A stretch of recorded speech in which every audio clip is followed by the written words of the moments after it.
হুরায়রা রাদিয়াল্লাহু তাআলা আনহু তিনি হলেন রাবী। তিনি বলছেন প্রিয় নবী সাল্লাল্লাহু আলাইহি ওয়াসাল্লাম বলেছেন, কুল্লু আমাল ইবনি আদম লাহু ইল্লা সিয়াম ফাইন্নাহু লি ওয়া আনা উজজি বিহি।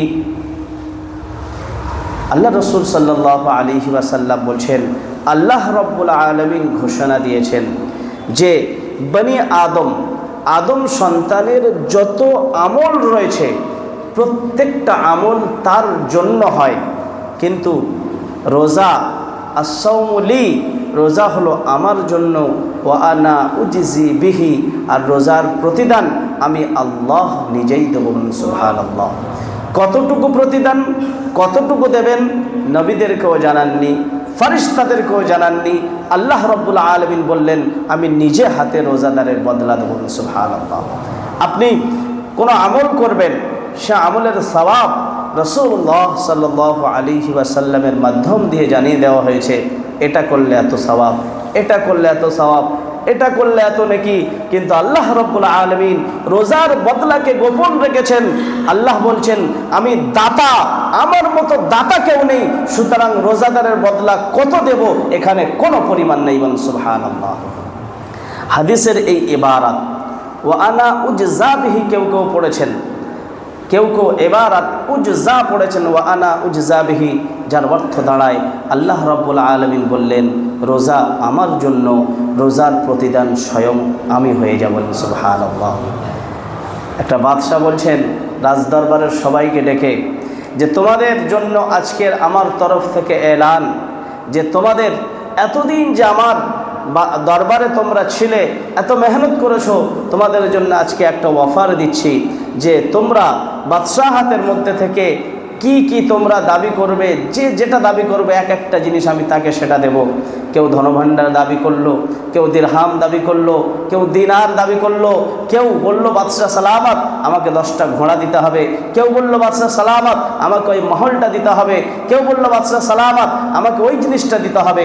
সব যে যার মতো সব নিয়ে নিল। একজন ব্যক্তি মাথার কাছে বাদশার পিছনে দাঁড়িয়ে আছে। বাদশা সালামত জিজ্ঞাসা করছেন যে বাবা, সবাই তো সব কিছু নিয়ে নিল, সবাই তো অফার গ্রহণ করলো, তুমি চুপচাপ দাঁড়িয়ে তুমি কেন কিছু নিলে না? তখন তিনি বলছেন যে বাদশা আমার অন্য কিছু লাগবে না, আমি আপনাকে চাই। আচ্ছা বলুন দেখি, তারা তো এক একটা জিনিস নিয়ে কেটে পড়লো, তাহলে বাদশাকে যে নিয়ে নিল যতদিন সে বাঁচবে, তাহলে বাদশা স্বয়ং যখন তার হয়ে গেল তার কোনো জিনিসের ঘাটতি আছে? আল্লাহ রাব্বুল আলামিন প্রত্যেকটা আমলের প্রতিদান দিয়ে দেবেন, দিয়েছেন, কিন্তু আল্লাহ রাব্বুল আলামিন বলছেন রোজাদার তোমার রোজার বদলা অন্য কিছু না, বরং আমি। বলেন সুবহানাল্লাহ। সহিহ বুখারীর 1904 নম্বরের আয়াত। একজন রোজাদারের সম্মান কত দেখুন। আল্লাহ বলছেন যে আমি তোমার রোজার বদলা স্বয়ং, বা আমি তোমার রোজার বদলা স্বয়ং নিজে দেব, কোনো ফারিস্তার মাধ্যমে দেব না। একটা রোজার কত গুরুত্ব, একটা রোজার কত ফজিলাত। একজন রোজাদার সে সারাদিন ভুখা পিয়াসা থাকার কারণে তার মুখের মধ্যে যে একটা দুর্গন্ধ অনুভব হয়, প্রত্যেকটা মানুষ তার যদি সে ভুখা পিয়াসা থাকে এমনি অবস্থায়ও তার মুখের মধ্যে একটা দুর্গন্ধ তৈরি হয়, যেটা আমরা দুর্গন্ধ মনে করি। কিন্তু প্রিয় হাবিব সাল্লাল্লাহু আলাইহি ওয়াসাল্লাম বলছেন লা খালুফু ফামিস সাইমি ইনদাল্লাহি আতয়াবু মিন রিহিল মিস্ক, যে একজন রোজাদারের মুখের দুর্গন্ধ আল্লাহ রাব্বুল আলামিনের কাছে আতয়াবু মিন রিহিল মিস্ক, মুশকে আম্বরের থেকে আরো খুশবুদার। বলেন সুবহানাল্লাহ। একজন রোজাদার সে রোজা রাখলো, আর রোজা রাখার ফলে মুখের মধ্যে যে দুর্গন্ধ অনুভব সে করছে, আল্লাহ রাব্বুল আলামিনের কাছে ওই বান্দার মুখের দুর্গন্ধটা দুর্গন্ধ নয়, ওটা হলো মুশকে আম্বরের থেকে আরও প্রিয়। হাদিসের মধ্যে সেই রিওয়ায়াত, একই রিওয়ায়াতের মধ্যে 1904 নম্বর রিওয়ায়াত সহিহ বুখারী, সহিহ মুসলিমের মধ্যে সে মুত্তাফাক আলাইহি রিওয়ায়াত এগুলো। আস-সাওমু জুন্নাহ ফালা ইয়ারফুতু ওয়ালা ইয়াফসুক, রোজা হলো ঢাল স্বরূপ, সুতরাং এই রোজার মধ্যে তোমরা বেহুদগি, অন্যায় কাজ করো না, গুনাহের কাজ করো না, খারাপ কাজ করো না। রোজা ঢাল স্বরূপ, জাহান্নামের আগুন থেকে ঢাল। কিয়ামতের দিন আল্লাহ রাব্বুল আলামিনের সামনে রোজা মানুষের জন্য সুপারিশ করবে, যায় আল্লাহ তোমার এই বান্দা দিনভর না খেয়ে না পান করে আল্লাহ তোমাকে খুশি করার জন্যে এই বান্দা রোজা রেখেছিল, সুতরাং আমি রোজা এই বান্দার জন্য সুপারিশ করছি। আল্লাহ রাব্বুল আলামিন ওই রোজার সুপারিশ গ্রহণ করবেন। কবরে যখন আযাবের জন্যে আযাবের ফেরেশতা তৈরি হয়ে যাবে, রোজা ঢাল স্বরূপ সামনে দাঁড়িয়ে যাবে, আযাব আসতে দেবে না। ফেরেশতারা আল্লাহর কাছে বলবে, আল্লাহ আমরা তো চলে এসেছি আযাব দেওয়ার জন্য, ঢাল স্বরূপ একজনকে দাঁড়িয়ে। আল্লাহ পাক রব্বুল আলামিন মুচকি হেসে বলবেন যে ওটা হলো রোজা। ও রোজার হেফাজত করেছিল, রোজা অবস্থায় নিজেকে সামলে নিয়েছিল, রোজা অবস্থায় গুনাহ করেনি, রোজা অবস্থায় গীবত করেনি, রোজা অবস্থায় মিথ্যা বলেনি, রোজা অবস্থায় কোনো পাপ করেনি, সে রোজা রেখেছিল পুরো দিন। আল্লাহ রব্বুল আলামিন ওই রোজার ওই ঢাল স্বরূপ বানিয়ে দেবেন, আযাব থেকে আল্লাহ পাক রব্বুল আলামিন তাকে বাঁচিয়ে দেবেন। রোজা হলো ঢাল স্বরূপ। হ্যাঁ, ঢালের মধ্যে যদি কমজোরি থাকে, যেটা আপনার প্রোটেকশন দেবে, যেটার থেকে আপনি প্রোটেক্ট নিতে পারবেন, সেই জিনিসটা যদি আপনার ছেঁড়া ফাটাফুটো হয়, নরম হয়, তাহলে কিন্তু তার দ্বারা আপনি প্রোটেকশান পাবেন না। যেমন ধরে নেন, আপনি একটা দরজা বানিয়েছেন, কিসের জন্যে? যাতে চোর দস্যু ডাকাত এরা ভিতরে না আসতে পারে। সেই দরজাটা আপনি খুব মজবুত বানিয়েছেন, তাহলে কিন্তু আপনি প্রোটেকশন পাবেন, সেটা থেকে ভিতরে আসতে পারবে না। আর আপনি যদি কাগজের দরজা বানান বা একটা দরজা বানিয়েছেন সব জায়গায় ফাটা আর ভাঙা, তাহলে ও তো এক লাথি দিয়ে ঢুকে আসবে। ঠিক এই রকম রোজা হলো ঢাল স্বরূপ। এই ঢাল মজবুত করার জন্য রাসূল বললেন, ফালা ইয়ারফুত ওয়ালা ইয়াফসুক, গুনাহ করবে না, খারাপ কথা উচ্চারণ করবে না, খারাপ জায়গায় দৃষ্টিপাত করবে না, খারাপ ব্যবহার করবে না, কারোর বিষয়ে পরনিন্দা পরচর্চা গীবতে তুমি লিপ্ত হবে না, রোজা অবস্থায় তুমি মিথ্যা বলবে না। তাহলে এই রোজা হবে তোমার ঢাল স্বরূপ, এটা তোমার প্রোটেকশন দেবে জাহান্নামের আগুন থেকে এবং কবরের আযাব থেকে। আর যদি তুমি মিথ্যা বলো, গীবত করো, তাহলে তোমার ওই ঢালটা কিন্তু কমজোর হয়ে যাবে, ছিদ্র হয়ে যাবে, ফুটো ফাটা হয়ে যাবে। একটা রিওয়ায়াত আমরা লক্ষ্য করি, আল্লাহ রসুল সাল্লাল্লাহু আলাইহি ওয়াসাল্লাম বলছেন, এটাও সহিহ বুখারীর 1903 নম্বর রিওয়ায়াত।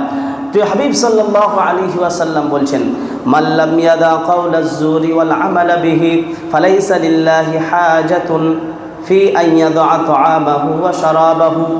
আল্লাহ রসুল বলছেন যে মান লাম ইয়াদা কাওলাজ জুর, কেউ রোজা অবস্থায় মিথ্যা কথা বলা ছাড়তে পারল না, ওয়াল আমালা বিহি, আর মিথ্যা কোনো কাজ সে ছাড়তে পারল না, তো ফালাইসা লিল্লাহি হাজাতুন ফি আন ইয়াদা তাআমাহু ওয়া শারাবাহু, আল্লাহ পাকের এমন ব্যক্তির ভুখা এবং পিয়াসা থাকা কোনো দরকার নেই। অর্থাৎ বোঝা গেল আল্লাহ রাব্বুল আলামিন এই রোজার বদলা সেইভাবে দেবেন না যে বদলা দেওয়ার জন্য আল্লাহ ওয়াদা করেছেন। আল্লাহ আমাদেরকে হেফাজত করুন, বলি আল্লাহুম্মা আমিন। মিথ্যা থেকে বাঁচবো ইনশাআল্লাহ রোজা অবস্থায়। কি থেকে বাঁচবো? মিথ্যা থেকে বাঁচবো, গীবত থেকে বাঁচবো, মানুষের পরনিন্দা পরচর্চা আর মানুষের পিছনে খারাপ কিছু রটানো থেকে আল্লাহ পাক আমাদেরকে বাঁচিয়ে নিন, বলি আল্লাহুম্মা আমিন। তো যে কথা বলছিলাম, একজন রোজাদারের মর্যাদা দেখুন, শুধু দুনিয়াতে নয়, শুধু কবরে নয়, শুধু কিয়ামতের দিন হাসরের ময়দানে নয়, বরঞ্চ জান্নাতে যাওয়ার সময় আল্লাহ রাব্বুল আলামিন রোজাদারদের স্পেশাল একটা সম্মান প্রদান করবেন। যেমন একটা কোনো বড় জায়গায় দেখবেন সাধারণ একটা মজলিস হচ্ছে, সেখানে একটা খুব দামি চিফ গেস্ট একজন আসবেন, তার জন্য কিন্তু আসার জায়গাটা একটু আলাদা ধরনের হয়, সাধারণ মানুষের জন্যে আসার জায়গাটা একটু আলাদা ধরনের হয়। আপনি আপনার বাড়িতে মেহমানদারির ব্যবস্থা করবেন, আপনার একজন গোল্ডেন চান্স একটা মেহমান আপনি পেয়েছেন, একটা মেহমানকে আপনি ভাগ্যে পেয়েছেন, সেই মেহমানকে আপনি কেমনভাবে আপ্যায়ন করবেন। আর এক সাধারণ এমনি পুরো সমাজের মানুষকে দাওয়াত করলাম, তাদেরকে কেমন করবেন।